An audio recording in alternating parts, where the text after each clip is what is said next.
Hello hi everyone, welcome to my channel. જો આજે છે ને ગુઈણી જમાડવાની છે. ચૈત્ર મહિનાની ગુઈણી બાકી રહી ગઈ હતી નવરાત્રિની, તો આજે રવિવાર છે, માતાજીનો વાર છે.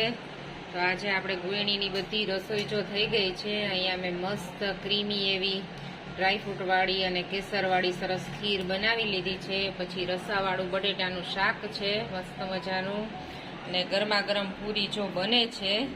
અને ગોયણીને આપવા માટેનું છે ને જો આ કટકા મુખવાસમાં એ પણ રેડી કરી લીધા છે.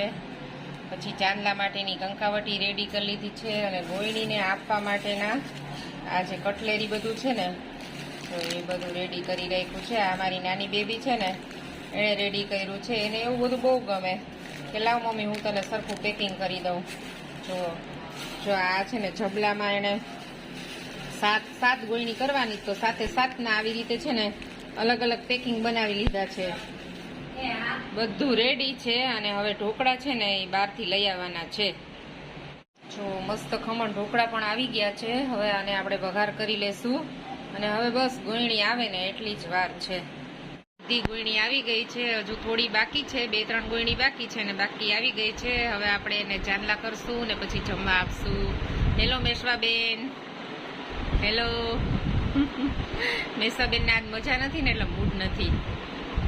બધી ગોયણી આવી ગઈ છે અને જમવા માંડી છે. થાળી તૈયાર થઈ ગઈ છે બધાની. ચાલો બધા આમ જોવો.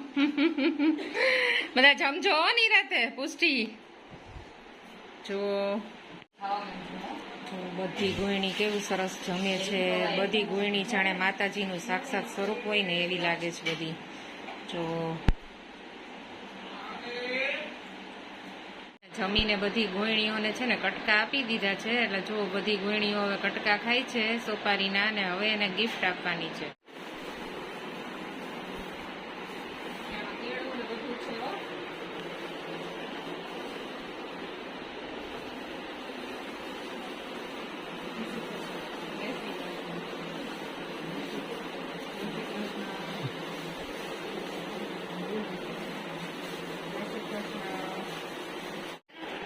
ગઈમું બધાને બ્રેસલેટ ગઈમું મલ્ટી કલરનું છે. નેલ પોલિશ તો બધાને સરખા કલરની જ લીધી. જય શ્રી કૃષ્ણ. જય શ્રી કૃષ્ણ.